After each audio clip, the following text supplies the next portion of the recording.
When we were kids, all of us, attending school was compulsory, remember? We had to do it. But learning is not compulsory. We can choose to remain ignorant. And sadly, consciously or unconsciously, many opt for ignorance. But even when we decide we want to learn, it doesn't happen all at once. Acquiring knowledge is a lifelong process. It's a building process. Every little piece of knowledge forms part of the foundation on which we can add more knowledge. There are no shortcuts. And I think we've all found that out from experience. But one of the most effective and efficient ways of learning today is through compact, focused, intense courses, just like the one you've completed. That's a pretty well-kept secret that needs to be told. We need to take more advantage of these opportunities for quick courses and training programs. Programs like this provide a framework for adding to your knowledge base. And yes, these courses have intrinsic value, but their true value will depend on how you apply what you've learned. Their real value is in their application. May I repeat that? Their real value, the value of the course that you've taken and that we're celebrating here this morning, is in its application. Thanks, Glenn. But it's not the certificate that counts most, and we love to hang them on the wall, and I've got one or two of them myself. But it's about applying and implementing both in and out of the workplace what you've learned in the course. And I think one of the best secrets that you will ever learn, that any of us will ever learn, is the power of application and the power of implementing what you know. Most of us really don't act on all that we know for a lot of reasons. All of you learned something in this certificate program that you did not know before. A little bit of it came out in our roundtable a few minutes ago.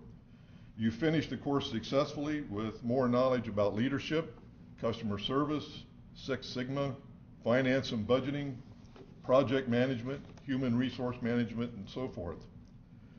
What we want you to know now is that we want you to be able to extract the value of the knowledge that you've gained in this workshop and from this learning experience and apply it in your workplace, in your home, and in everyday life.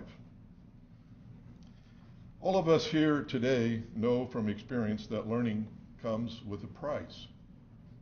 It takes time, takes effort, takes study, concentration, reflection, and just plain hard work.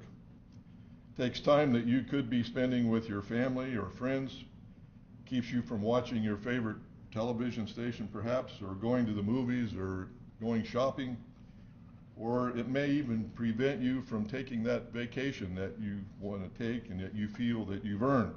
So it doesn't come easy.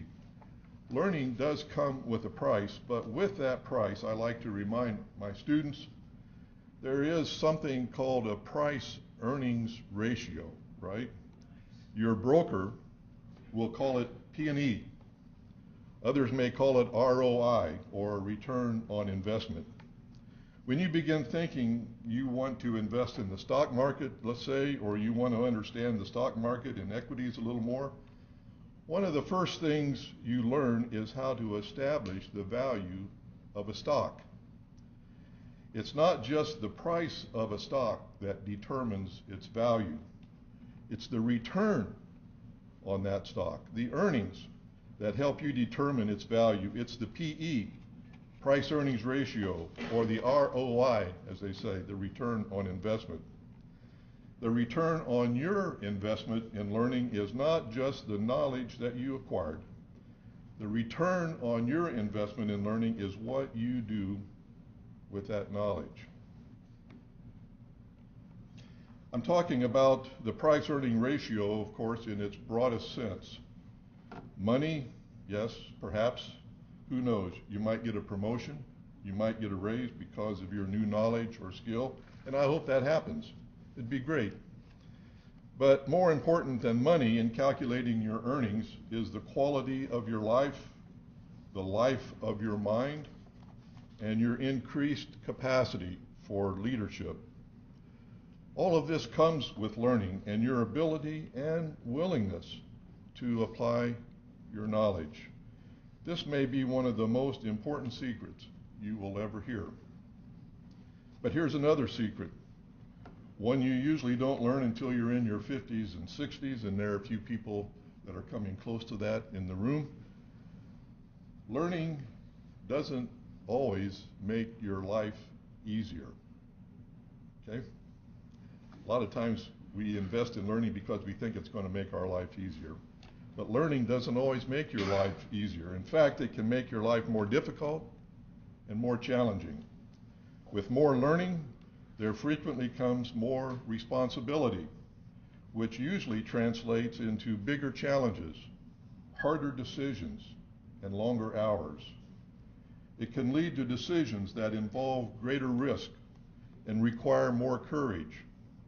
You may find yourself making decisions that affect other people and the quality of their lives. Don't be surprised. A life of learning can and probably will lead to more responsibility, and with that responsibility come greater challenges, harder work, and greater risks. But life is like that, isn't it? I'm reminded of the biblical verse, "To whom much is given, much shall be required." This morning we are here to recognize you and your accomplishments with the successful completion of this workshop, this course. You are better prepared today than you were before you took the course. You really are. You might feel the same, but you're better prepared today than you were before you went through this process. You are better prepared to carry out your job, to teach others, to improve the effectiveness of your office, and even to lead others to do the same. But you know, life can turn on a dime, and little things can mean a lot. My life, for example, was changed dramatically by a chance encounter with my favorite professor in the hallway during my senior year at Texas Christian University. It really did change my life. And if we had another 10 minutes or so, I'd love to tell you the story, but we don't. But believe me, that brief encounter, which lasted probably no more than 3 or 4 minutes, changed the course of my life in a way that I've been forever grateful.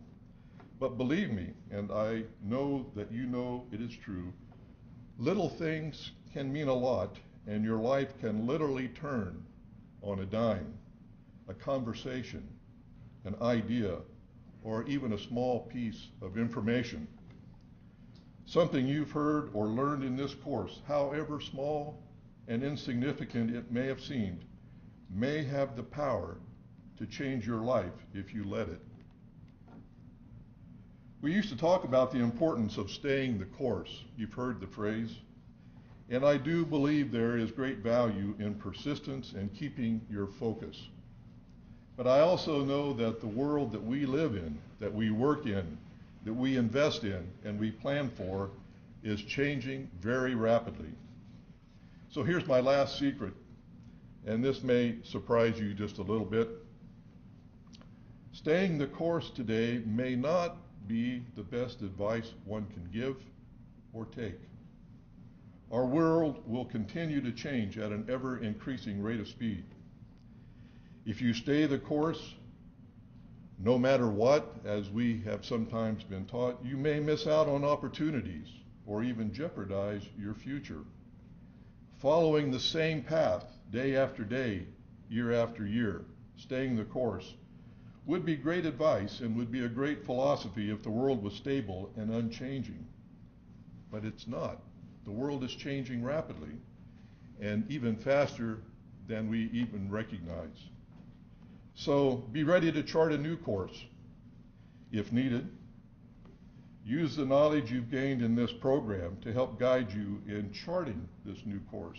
The key, of course, is to never give up learning, commit to being a lifelong learner, but recognize that learning also means change. Find the courage to speak out, but I also encourage you to dig a little deeper and find the additional courage it takes to be quiet and to listen. The secret to learning is listening. I believe that you, everyone in this room, are well on your way to a new level of performance in your job, in your career, in your life. And if we could meet here 5 years from now, you would see that that statement is true. So all the best to you. You have a few secrets here. You don't have to keep them. You can share them with someone else. Thank you very much, and thank you, Clint. Yeah.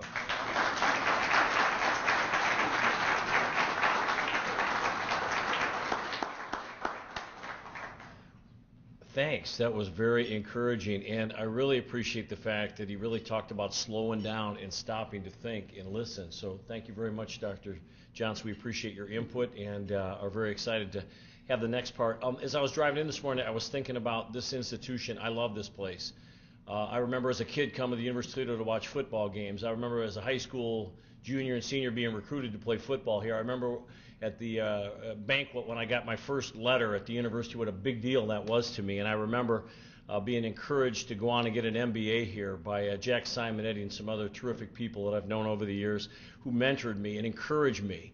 And I remember, starting and teaching a class out here back in 1978 for the first time as a part-time instructor, and what a treat that was. And I remember thinking, man, this is so neat to be here.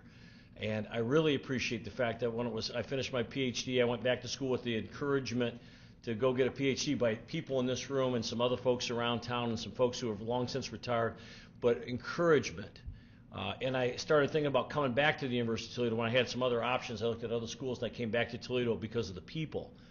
And I think 29 years later, everything about my life, I never go anywhere without wearing my University of Toledo pin, because the University of Toledo has been so good to me, and we're surrounded by great people, if you would. And everything we do, whether it is our students or looking out for each other, what a blessing to work at this place. The home I own today, and Chuck and I were talking about that, I own that home because of the University of Toledo. My daughter has her degree and is at Ohio State University because the University of Toledo paid for her tuition. What a blessing. This is remarkable stuff. So I can go, I kind of stand before you as a person who's been so touched by this institution and so touched by people like yourselves. And I'd go back to Dr. Johnson's comment, 3-minute, 4-minute conversation had a profound impact on him. Because of who we are and what we do on any given day, we can have a significant impact in the lives of people around us. We are in a very noble profession, in a noble institution, doing noble and life-changing work. And never, ever, ever underestimate the power that we possess by our actions and our words to create other people around us who have an image and a vision for the future of this institution as well. So I just wanted to dovetail and say thank you so very much. Now, for the best part of any kind of celebration is recognizing the people here this morning who have done awesome work. So we're going to kick off with our certificate program members for exceptional customer service. So if we could have them come, I'm sorry, forgive me, Carrie, I look at Carrie's reaction. I'm just working the list. The UT Leadership Certificate, if we could. So could we have them come and line up along the wall over here in alphabetical order, use the name tags as such. So you have 10 seconds to come forward. 1, 2, 3, 4, 5, 6, 7, 8, 9, and 10. I really appreciate the swagger. Are you picking up on the swagger in that step of people coming up here this morning? So everybody, here's the drill. We're going to call your names, and we're going to ask you to come to the podium. You're going to have 20 seconds.